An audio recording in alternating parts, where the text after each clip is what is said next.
Hello दोस्तों, क्या हाल चाल? बढ़िया एकदम। अब हम शुरू करेंगे अगला कंसेप्ट जो मैंने पहले ही पिछले लेक्चर में आपको बताया था कि मैं क्या पढ़ाने वाला हूँ। मैं बार बार रिपीट करता हूँ कि आप जब ये मेरे तीसरा लेक्चर है ये मेरा, तो मेरे तीसरे लेक्चर में आने से पहले आप जरूर पहले दो लेक्चर देखना जरूरी है, अदरवाइज कंसेप्ट्स आपके मिसमैच हो जाएंगे, समझने में दिक्कत आएगी और जो कॉन्फिडेंस लेवल बनना चाहिए वो बनेगा नहीं। तो I request each and every student to please watch the previous videos and then come to lecture number 3। Okay, तो फ्रेंड्स अभी ध्यान से सुन लो। अब हम लोग अगला कंसेप्ट देखने वाले हैं जिसको बोलते हैं फ्लो प्रोसेस चार्ट। ये फ्लो प्रोसेस चार्ट का एक अगला कंसेप्ट हम देखेंगे। तो फ्रेंड्स ध्यान से सुनो, कभी भी कोई भी जो इंडस्ट्री होती है उसको जब नया प्रोडक्ट, ध्यान से सुनो, नया प्रोडक्ट, न्यू प्रोडक्ट मार्केट में लॉन्च करना होता है तो वो ये generally flow process chart follow करती है। देखो, ये कंसेप्ट समझाने के बाद एक मैं प्रॉब्लम लेने वाला हूं जो कि काफी इंपॉर्टेंट है, जो आईएएस में भी आ चुका है। उसके बारे में मैं ये एक कंसेप्ट समझाने के बाद लूंगा। शायद उसके लिए मुझे अलग वीडियो बनाना पड़े, लेकिन उसके वो प्रॉब्लम समझने के लिए ये कंसेप्ट हमें डिटेल में समझना जरूरी है। ठीक है, फ्लो प्रोसेस चार्ट। अभी जैसे मैंने बताया, कभी भी कोई कंपनी होती है जो जब नया प्रोडक्ट मार्केट में लॉन्च करना होता है तो ये फ्लो प्रोसेस चार्ट फॉलो करती है। तो ये फ्लो प्रोसेस चार्ट क्या होता है, ध्यान से देखो। सबसे पहले स्टेप बाय स्टेप में लिखूंगा और आपको बाद में समझाऊंगा। ठीक है, किताबें ओपन करो, बार बार मैं बोलता हूं, और रजिस्टर में हर एक चीजें लिखना स्टार्ट करो। देखो, सबसे पहला डिपार्टमेंट जो इंडस्ट्री में होता है उसको बोलते हैं सेल्स एंड मार्केटिंग डिपार्टमेंट से शुरुआत होती है। ठीक है, ये सेल्स एंड मार्केटिंग डिपार्टमेंट है कंपनी का। फिर इसके बाद काम शुरू होता है दूसरे डिपार्टमेंट का, सेकंड, उसका नाम है स्ट्रेटेजिक बिजनेस प्लानिंग डिपार्टमेंट। ये जो डिपार्टमेंट है, इस डिपार्टमेंट को हम शॉर्ट में बोलते हैं टॉप मैनेजमेंट, जो कि ये जो डिपार्टमेंट होता है सबसे टाइम पास फालतू डिपार्टमेंट। सॉरी, बट जस्ट मजाक कर रहा हूं, इसका रीजन भी बाद में बट मैं आपको बताऊंगा। ठीक है, तो स्ट्रेटेजिक बिजनेस प्लानिंग डिपार्टमेंट दूसरा होता है। तीसरे, इसके बाद हमारा आता है, नेक्स्ट होता है, तीसरा स्टेप होता है रिसोर्सेस का चेक। रिसोर्सेस का चेक पॉइंट है, इसलिए देखो मैंने इस तरीके से उसको काइट पतंग के तौर पे बनाया है। हमें पता है ये चेक पॉइंट होता है। ठीक है, ये चेक पॉइंट है। उसके बाद आता है अगला डिपार्टमेंट, दिख रहा है सबको? उसके बाद आता है अगला department MPS.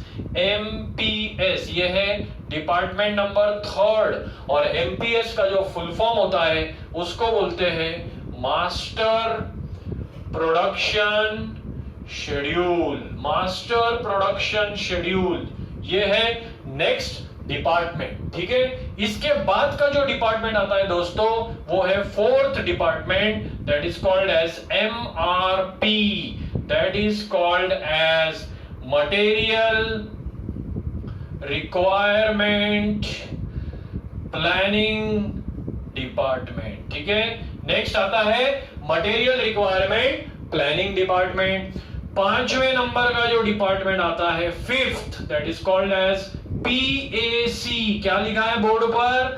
PAC, that is called as production activity control department. ठीक है, प्रोडक्शन एक्टिविटी कंट्रोल डिपार्टमेंट। और आखिरी का जो लास्ट स्टेप है, सिक्स्थ स्टेप, उसको हम बोलते हैं परफॉर्मेंस मेजर्स। क्या बोलेंगे? परफॉर्मेंस। तो दोस्तों ये आप लोगों ने कॉपी कर लिया, प्लीज कॉपी। दोस्तों आप लोगों ने कॉपी कर लिया? अच्छा, क्योंकि इसी से रिलेटेड मुझे एक्सप्लेनेशन में यहीं पर लिखूंगा, तो फुल फॉर्म और काफी चीजें मैं रब करूंगा अभी, तो आप लोग ये चीजें कॉपी कर लो। ठीक है, अभी देखो, जहां जहां मुझे लगेगा मैं रब करते चलूंगा। ठीक है, आप अपने किताब में उसको एक्सटेंड लिखते चला। अभी फ्रेंड ध्यान से देखो, let us understand this whatever I have written on the board. सबसे पहले फ्रेंड्स होता है सेल्स एंड मार्केटिंग डिपार्टमेंट। मैंने क्या बताया था फ्रेंड? फ्लो प्रोसेस चार्ट जो मैंने अभी रब किया, वो क्या होता है? एक ऐसा प्रोसेस होता है जब भी नया प्रोडक्ट मार्केट में लॉन्च करना होता है, उसके लिए हम इसका इस्तेमाल करते हैं। अभी फ्रेंड ध्यान से सुनो कि अज्यूम करेंगे, एग्जांपल लेंगे और ये पूरी प्रोसेस में आपको समझाऊंगा। एक एग्जांपल लो कि टाटा मोटर्स कंपनी ने जब टाटा नैनो जो कि नया प्रोडक्ट था उस समय जब मार्केट में लॉन्च किया होगा, उस समय उन्होंने क्या क्या प्रोसेस फॉलो करी होगी वो हम देखेंगे। अज्यूम करो अभी तक टाटा नैनो मार्केट में नहीं आया है, ठीक है, नहीं आने से पहले ये सब प्रोसेस चलने वाली है, मतलब मार्केट में नया प्रोडक्ट लॉन्च करने से पहले ये प्रोसेस हो रही है। अब देखो जब टाटा नैनो मार्केट में नहीं आया था या फिर उनका जब प्लानिंग चल रहा था, तो उस समय सबसे पहला डिपार्टमेंट जो काम करता है वो सेल्स एंड मार्केटिंग डिपार्टमेंट होता है। अब देखो टाटा मोटर्स क्या करेगी पता है, अपने सेल्स एंड मार्केटिंग के लोगों को क्या बोलेगी कि भाई वो डिवाइड करेगी कि थोड़े लोग नॉर्थ इंडिया में जाएंगे। सुनो पहले मैं एग्जांपल आपको प्रैक्टिकल एग्जांपल दे रहा हूं, ये सब कंसेप्ट क्लियर हो जाएगा। कुछ लोग टाटा मोटर्स ने भेज दिए नॉर्थ इंडिया में, कुछ लोगों को भेज दिया साउथ में, कुछ लोगों को ईस्ट में भेज दिया और कुछ लोगों को वेस्ट इंडिया में भेज दिया। अभी जो लोगों को टाटा मोटर्स ने भेजा है, मतलब उनके एम्प्लॉइज को, सेल्स एंड मार्केटिंग के एम्प्लॉइज को भेजा है, तो उनका टारगेट क्या है, उनको करना क्या है। उन्होंने वो जो एम्प्लॉइज ने एक क्वेश्चनियर बनाया, एक फॉर्म बनाया, उस फॉर्म में देखो क्या क्या चीजें लिखी। देखो name of the customer, age, mail वगैरह वगैरह। Are you using any four wheeler, yes और नो, ठीक है। Do you want a four wheeler whose value is less than और equal to 1 lakh rupees, yes और नो, मतलब do you want. Meeting following specification, मतलब अगर ऐसी गाड़ी आती है तो उसका स्पेसिफिकेशन ये रहेगा, हॉर्स पावर इतना रहेगा, टॉर्क इतना रहेगा, उसका इंजन का कैपेसिटी इतना रहेगा, जो भी चीज है, स्पीड मैक्सिमम इतना रहेगा, कलर ये कलर आता है तो आप कौन सा कलर सिलेक्ट करोगे, इस तरीके से। और आखिरी में एक पॉइंट लिखा है, if such product is launched in the market are you willing to buy, yes और नो। एक ऐसा फॉर्म सभी एम्प्लॉइज ने बनाया और वो एम्प्लॉइज वो फॉर्म लेकर नॉर्थ, साउथ, ईस्ट और वेस्ट इंडिया में गए। उनका टारगेट ये था कि नॉर्थ इंडिया में जाकर हमको 1 लाख कस्टमर से वो डेटा भरवा के देना है, साउथ में जाके हमको 1 लाख कस्टमर से डेटा भरवाना है, ईस्ट में जाके हमको 1 लाख कस्टमर से डेटा भरवाना है, वेस्ट में जाकर हमको 1 लाख कस्टमर से डेटा भरवाना है। समझ में आ रहा है, यस और नो। तो ये डेटा पूरे इंडिया में मान लो 4 लाख कस्टमर से वो लोग डेटा भरवा कर लेके आए। ये सबसे पहला काम हुआ सेल्स एंड मार्केटिंग डिपार्टमेंट का। अब वो डेटा भरवाने के बाद वो कहां पर आने वाले हैं, स्ट्रेटेजिक बिजनेस प्लानिंग डिपार्टमेंट में, जो कि मैंने बताया था टॉप मैनेजमेंट, जो कि सबसे, ठीक है, अंडरलाइन बोलूंगा नहीं बार बार। तो अभी टॉप मैनेजमेंट, अब यहां पर कौन है टॉप मैनेजमेंट में, मतलब यहां पर कौन है, रतन टाटा जैसे लोग, top management of the company. जैसा ही ये डेटा उनके पास आया, उन्होंने अपना विजन स्टेटमेंट बना दिया। क्या विजन स्टेटमेंट बना दिया कि 1 साल में हम 1 लाख टाटा नैनो बनाएंगे, 5 साल में हम 10 लाख टाटा नैनो बनाएंगे, और आने वाले 10 साल में टाटा मोटर्स ये इंडिया की सबसे नंबर 1 ऑटोमोबाइल इंडस्ट्री होगी। ये उन्होंने क्या बनाया, विजन स्टेटमेंट बनाया। अब मैं क्यों बोल रहा था कि ये डिपार्टमेंट को ज्यादा नॉलेज, मतलब इतना डिटेल में नहीं होता है, क्योंकि उन्होंने बस ये डेटा देख के अपना विजन स्टेटमेंट बना लिया कि 1 साल में 1 लाख बनाना है, 5 साल में 10 लाख बनाना है, 10 साल में नंबर 1 हो जाना है। लेकिन उनको ये पता नहीं है, ध्यान से देखो अगली प्रोसेस, कि ये बनाने के लिए, इतनी चीजें बनाने के लिए क्या हमारे पास सफिशिएंट रिसोर्सेस है। रिसोर्सेस का मतलब याद करो, anything which is directly or indirectly associated with the cost to the company, manpower, machines, material। समझ में आ रहा है सर? नो, तो इतना सब चीजें बनाने के लिए क्या हमारे पास उतना मैन पावर है, उतना मशीन्स है, उतना मटेरियल है, ये उनको पता नहीं। तो लेकिन चलो एक अज्यूम करते हैं कि भाई बॉस इज ऑलवेज राइट, ये कंपनी में तो एक रूल होता है कि बॉस ने बोला है तो हमको करना है। अब बॉस ने बोला है 1 साल में 1 लाख बनाना है तो बनाना है, चलो ठीक है। तो हम लोग अगला प्रोसेस फॉलो करेंगे, रिसोर्सेज का चेक होगा। कि रिसोर्सेज का चेक होगा मतलब क्या होगा कि अब हम चेक करेंगे कि इतना बनाने के लिए हमारे पास सफिशिएंट रिसोर्सेज है या नहीं। अगर है तो हम आगे बढ़ेंगे, अगर नहीं है तो ये प्लान वहीं पर कैंसिल हो जाएगा। समझ में आ रहा है यस और नो? ठीक है, चलो अज्यूम करो कि हमारे पास ये सब बनाने के लिए उतना रिसोर्सेस है, तो हम आगे बढ़ेंगे। अब अगला डिपार्टमेंट कौन सा है, ध्यान से सुनो, अगला डिपार्टमेंट है एमपीएस, जिसको बोलते हैं master production schedule department, MPS. ठीक है, अभी देखो एमपीएस के अंडर क्या आता है, मैं यहां पे लिखूंगा कुछ चीजें, बाद में यहीं पर से डिलीट कर दूंगा। ठीक है, अब देखो एमपीएस डिपार्टमेंट बोले तो मास्टर प्रोडक्शन शेड्यूल, ये अभी तक सिर्फ प्लानिंग चल रही है, अभी तक गाड़ी मार्केट में लॉन्च नहीं हुई है। अब ये डिपार्टमेंट में किस तरीके से प्लानिंग होगी पता है, देखो एक साल में कितने टाटा नैनो बनाने थे, 1 लाख, बोले तो हर महीने में कितने बनाने हैं, 8,000 अप्रोक्सीमेटली, हर महीने में 8,000 मतलब हफ्ते में कितने हो गए, 2,000। ठीक है, अब देखो वीक 1 ये ऐसी शीट बनाएंगे वो लोग, वीक 2, वीक 3 और वीक 4। ठीक है, ये शीट बन गई। अभी देखो वीक 1, वीक 2, वीक 3, वीक 4 दिख रहा है, ठीक है, दिख रहा है, दिख नहीं रहा है तो समझ लो W1, W2, W3, W4 लिखा है। ठीक है, अपनी किताबों में लिखो, कुछ मेहनत करो जरा थोड़ा। Tata nano TN, Tata nano अभी ब्लैक कलर, यहाँ पे BL सिल्वर और व्हाइट। ठीक है, ऐसा लिखा है। ये सेल्स एंड मार्केटिंग को फिलहाल ऐसा लिख कर रहा हूं मैं। ठीक है, अब देखो, चलो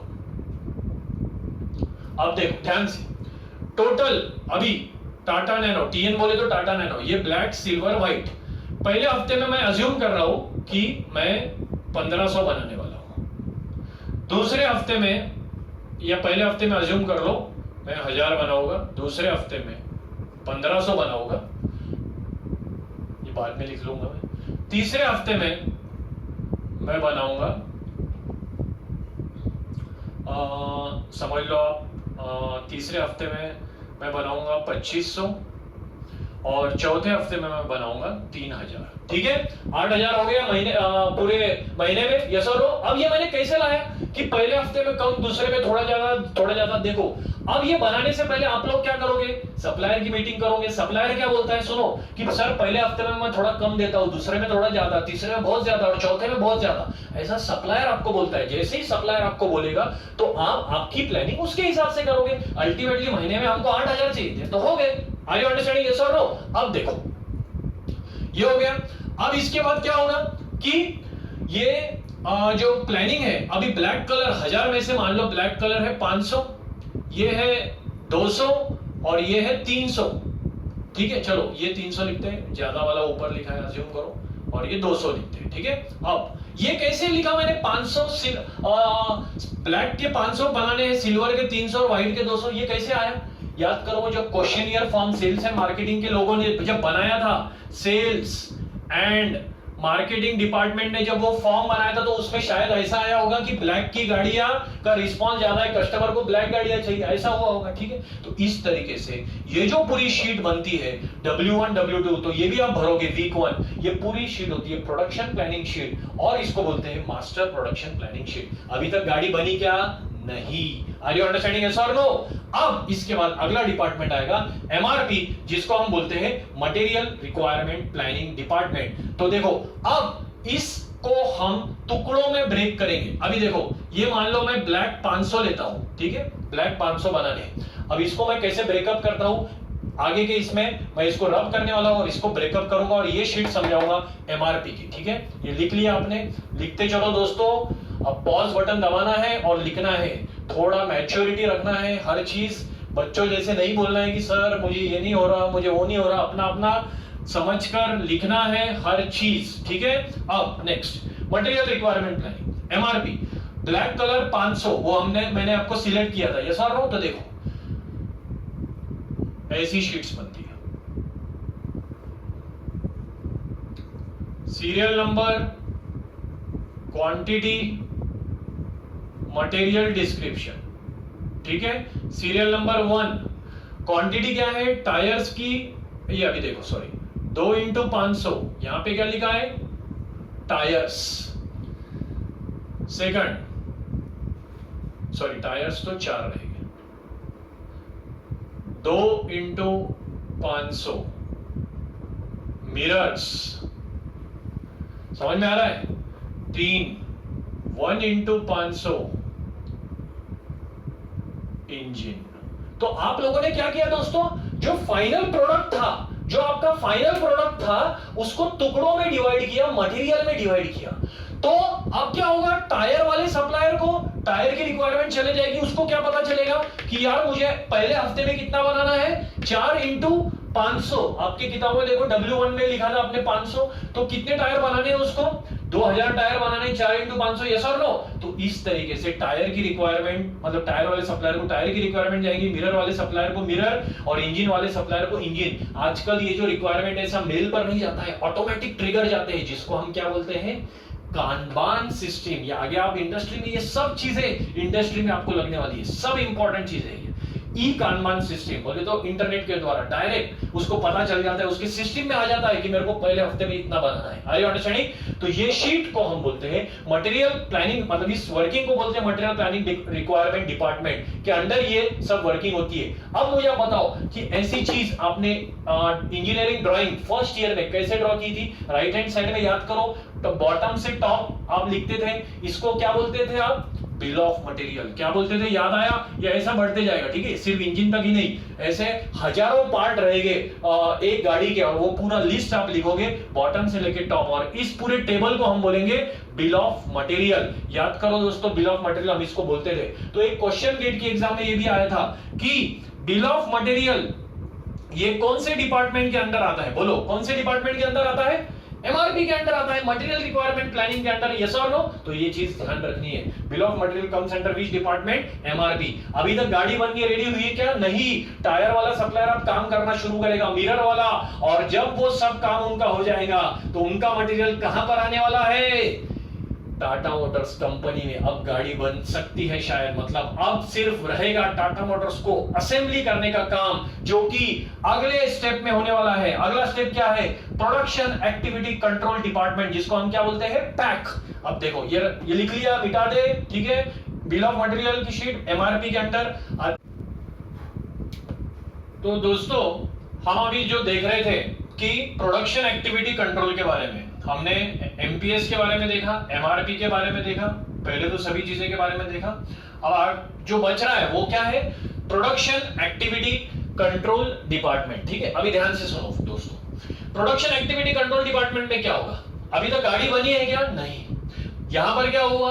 हफ्तों की प्लानिंग हो गई। यहां पर क्या हो गया कि यहां पर गाड़ियों की हफ्तों की प्लानिंग होगी कि इतने हफ्ते में इतनी गाड़ियां बनानी है, और यहां पर सप्लायर को टारगेट मिल गया कि उसको ये मटेरियल बनाना है। सप्लायर वो मटेरियल बनाकर जब फैक्ट्री में भेजेगा तब फैक्ट्री में असेंबली शुरू होगी, और ये जो असेंबली का जो पूरा वर्किंग होता है वो कौन से डिपार्टमेंट के अंदर आता है? प्रोडक्शन एक्टिविटी कंट्रोल, मतलब शॉप फ्लोर पे जो भी चीजें हो रही है वो प्रोडक्शन एक्टिविटी कंट्रोल। ध्यान से सुनो, शॉप फ्लोर पे जो आदमी होता है उसका टारगेट ये होता है कि आज क्या हो रहा है, वो उसके लिए ज्यादा इंपॉर्टेंट है। देखो टॉप मैनेजमेंट वाले जो लोग होते हैं इस डिपार्टमेंट में, इनका क्या होता है? 1 साल बाद क्या करना है, 5 साल बाद क्या करना है, वो विजन होता है। इनका विजन क्या होता है? आज के दिन का मेरा जो टारगेट है कि मुझे आज 100 गाड़ियां डिस्पैच करनी है, 100 गाड़ियां ट्रांसपोर्ट करनी है, या फिर 100 गाड़ियां बनाकर रेडी रखनी है। तो अभी देखो ये काफी क्रिटिकल डिपार्टमेंट होता है। सवेरे जैसा ही शॉप फ्लोर पर आदमी ड्यूटी को आता है, वो पहले अपना चेकलिस्ट कंप्यूटर पर देख लेता है कि उसका टारगेट है, वहां पे लिखा है कि टारगेट कितना है, वहां पर टारगेट लिखा है कि टारगेट है 100 व्हीकल्स। टारगेट 100 व्हीकल्स है, तो टारगेट 100 व्हीकल्स के लिए क्या उसके पास उतना टायर्स है, क्या उसके पास उतना मिरर है, क्या उसके पास उतना इंजन है, वो सब उसको वहां पर दिखेगा कंप्यूटर पर। अगर कुछ क्वांटिटी कहीं पर शॉर्टेज है तो वहां पर उसको रेड ब्लिंक करेगा। जैसा ही कुछ क्वांटिटी शॉर्टेज उसको दिख रहा है, तुरंत वो सप्लायर को फोन लगाएगा, बॉस तेरा ये क्वांटिटी शॉर्टेज है, मुझे आज के आज अभी मुझे भेज, नहीं तो मेरा असेंबली लाइन रुक जाएगा। और वो अपना असेंबली लाइन वो आदमी शुरू कर देगा, और जैसा ही बीच में वो क्वांटिटी जो शॉर्टेज था तो सप्लायर का आ जाएगा, तो उसका असेंबली लाइन पर भी कहीं पर डिस्टर्बेंस नहीं होगा और उसका टारगेट पूरी तरीके से अचीव हो जाएगा। तो आर यू अंडरस्टैंडिंग? तो शॉप फ्लोर वाला जो आदमी होता है उसको सिर्फ ये होता है कि आज का जो टारगेट है 100 व्हीकल्स का, क्या वो मेरा मीट हो रहा है, उसका वही टारगेट होता है। और ये जो पूरी वर्किंग होती है, ये शॉप फ्लोर पे जो वर्किंग होती है वो कौन से डिपार्टमेंट के अंदर आती है? Production activity control. देखो जैसे ही कोई क्वांटिटी शॉर्टेज है, वो सप्लायर को ट्रिगर करता है। कैसे ट्रिगर करता है? उस सिस्टम को मैंने पहले ही बताया था, क्या बोलते हैं, कानबान सिस्टम के द्वारा। तुरंत उसको ट्रिगर जाता है कि यार ये क्वांटिटी शॉर्ट है, तो सप्लायर तुरंत ही वो क्वांटिटी भेजता है। अगर किसी हालत में सप्लायर नहीं भेज पाया तो आज का जो उसका टारगेट था 100 व्हीकल्स का, तो शायद वो 100 ना होके 90 हो सकता है या 95 हो सकता है। Are you understanding? तो इस तरीके से ये जो डिपार्टमेंट काफी क्रिटिकल होता है, क्योंकि उसको आज टारगेट मीट करना ही है किसी भी हालत में। आखिरी में होता है, देखो फ्रेंड, परफॉर्मेंस मेजर। ध्यान से सुनो, ये क्या होता है? Performance measure. तो हर स्टेप पर, ये जो भी स्टेप मैंने आपको समझाई थी, वहां पर हम परफॉर्मेंस मेजर करते हैं। कैसे? देखो, एमपीएस की जो शीट थी वो किस तरीके से थी? मान लो W1 का टारगेट कितना था हमारा? देखो इस तरीके से, टारगेट और एक्चुअल। परफॉर्मेंस मेजर में क्या चेक करते हैं हम? Target versus actual. पहले हफ्ते में कितना बनाना था? अज्यूम करो पहले हफ्ते में वहां पर जो लिखा था हमने, मान लो 1500 क्वांटिटी बनाना था पहले हफ्ते में, अज्यूम करो। हमने एक्चुअल ऐसा अज्यूम करो कि 1200 क्वांटिटी बनाए, तो यहां पर आप क्या लिखोगे? परसेंटेज। तो इसका परसेंटेज 1200 डिवाइडेड बाय 1500। W2 दूसरे हफ्ते में मान लो हमको कितना बनाना था, अज्यूम करो, जो भी है, ये शायद वैल्यूज यहाँ पे अलग हो सकती है, पहले जो आपने वैल्यूज हमने लिखी थी, ठीक है, ये जस्ट रफ एग्जांपल है। टारगेट कितना था? 2000 का। ये कौन से शीट का परफॉर्मेंस मेजर हम देख रहे हैं? एमपीएस का। एक्चुअल कितना बनाया हमने? मान लो 1500, तो परसेंटेज कितना हुआ? 1500 बाय 2000। Are you understanding? तो ये एमपीएस का परफॉर्मेंस हमने चेक किया। वैसे ही एमआरपी का परफॉर्मेंस कैसे चेक करोगे? एमआरपी का परफॉर्मेंस कैसा रहेगा? देखो एमआरपी की शीट क्या थी? ये सीरियल नंबर, क्वांटिटी, टारगेट कितना था?